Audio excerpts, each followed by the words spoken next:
up, people? It's your girl Adeola. Once again, thanks to all our subscribers. We are getting there. Don't forget that we'll do a Q&A once we get to 500,000 subscribers. Anyway, a huge disclaimer: I am not encouraging boys and girls to be sexually active while they're in school or to get pregnant. If you're a young person watching me, trust me, it's for your own good when people tell you not to get sexually involved with someone while you're in school. Trust me, it is for your own good. Like, there's so much headache that comes with that you don't even need for your life right now. I've mentioned this on my show before, but in Sierra Leone, once a girl gets pregnant, she's banned from going to school. So this became a law in 2015 simply because during the Ebola outbreak and schools were closed down, so many girls were raped and it resulted into pregnancy. By the way, a lot of these girls were actually orphans that had to fend for themselves during the Ebola outbreak, and so many of them were raped and became pregnant. The ban was adopted in 2015 after teenage pregnancies rose, in part due to a surge in rapes by men taking advantage of unsupervised and vulnerable children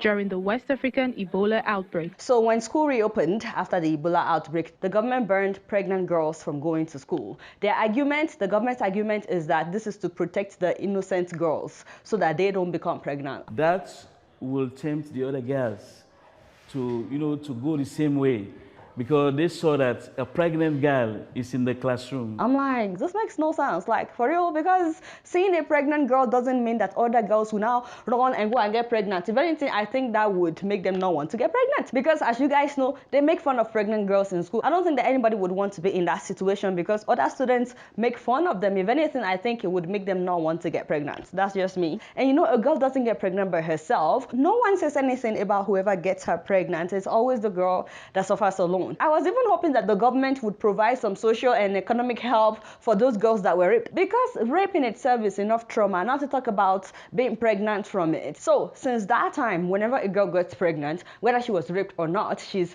expelled from school. This may look like a typical school setting, but it is specifically for pregnant or breastfeeding mothers.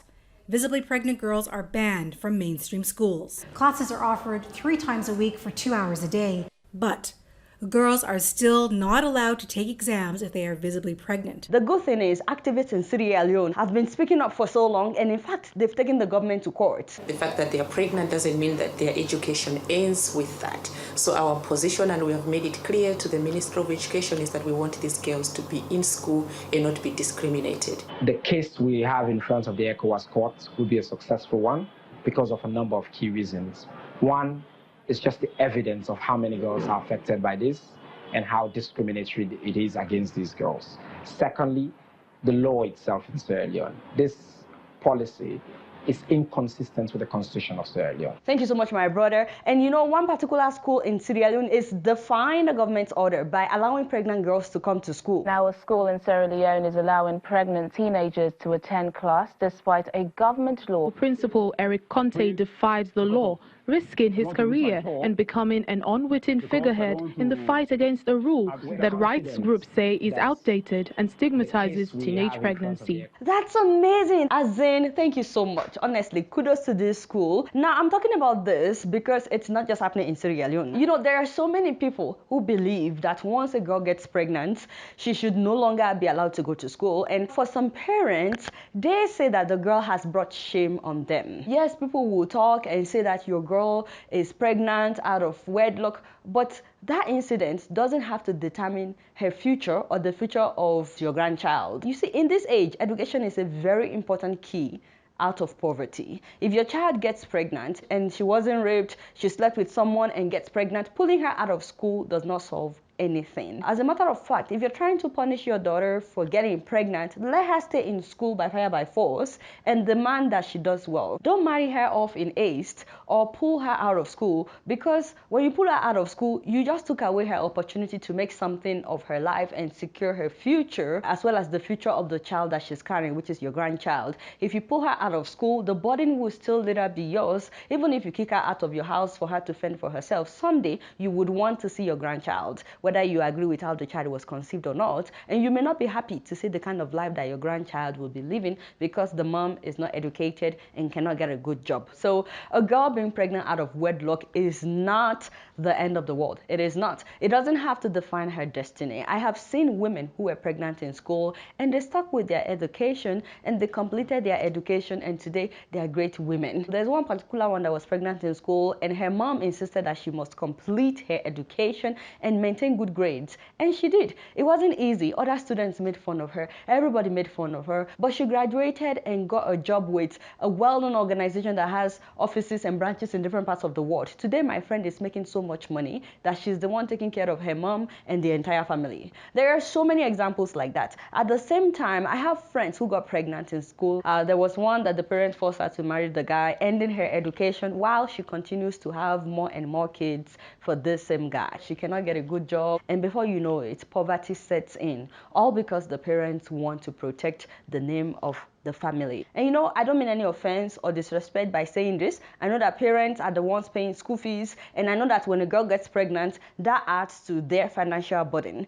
But when something like this happens, African parents need to stop making it about them. And I'm not encouraging kids to get pregnant, because I've seen a case where the child gets pregnant multiple times and just drops the kids for the parents. No, I'm not saying that. That's not what I'm talking about. You have to discipline your children. But you know, the most ridiculous thing in this equation is rarely do people talk about the guys responsible for the pregnancy. In all cases, the guy continues with his own education, so he has a chance of becoming somebody in the future regardless of whatever he did. Many of these guys would deny being responsible for the pregnancy, and that's it. They move on. The girl has to stick with the burden of raising the child. Even if he's forced to marry your daughter whose education is now on hold, there are chances that in the future he would find someone else who's educated. The UN Children's Agency says the government is not dealing with the root causes of teenage pregnancy because reproductive health is not taught in schools. If you are a parent, please talk to your children about the importance of them not getting pregnant or impregnating someone while they are still in school. And I'm talking about responsive conversation in which you talk and you listen,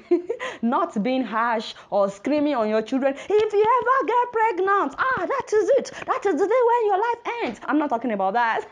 I'm talking about being open to your children to the point where they feel free to talk to you about the pressures that they are facing. You should sit them down and let them know that whatever they're going through at some point in your life, you also went through it as well, and that you're open to talk to them about it, and let them know that you have faith in them. That is very, very important. Although, to be honest with you, the challenges that the kids of today are facing is 10 times much more than the one that you faced as a child. If you have boys especially, talk to them. Talk to them about being responsible men. Talk to them about how to treat a lady. Although if you are a father, then you have to model that to them, because they have to see it in the way that you treat their mom. I found out that a lot of parents that are very harsh on their children, if you should know what they did when they were younger, you may be surprised. So for so many of such parents, the harshness comes from thinking that their children would do the same thing that they did, but it doesn't mean that they would. I've also seen so many people that will comment online and say, if a girl gets pregnant, she has made her decision, no more education. You know, that is a very myopic way of thinking. Some of these people, by the way, if you should know what they did when they were younger, you'll be amazed. Some of them, it's just like they didn't impregnate somebody. It's not like they didn't do it's not like they did not experiment. They did a lot of things, and then they will go online and say, once a girl gets pregnant, that is it. She has made a decision. She must be sent out of school. Thunder will fire you. If we should start banning boys who impregnate girls from school, do you know that will be the end of unwanted pregnancy? Like, for real. In fact, I think we should start doing that, you know. So parents, if you're watching me, please talk to your children about sex before someone else outside does, because the person outside may start with practical before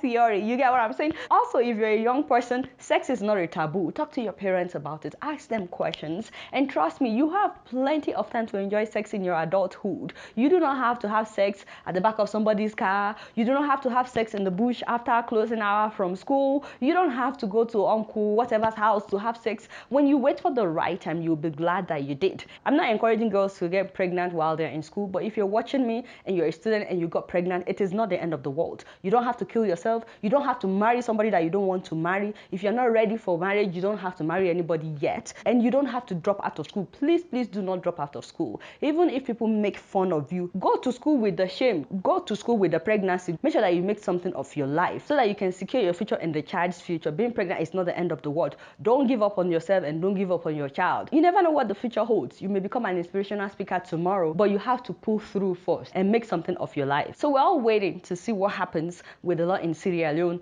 that has been challenged by activists. Once again, kudos to the school that is allowing pregnant girls to come, as well as kudos to all the activists that are speaking up about this. Anyway, you guys don't know much. Guess what? I'm just keeping it real.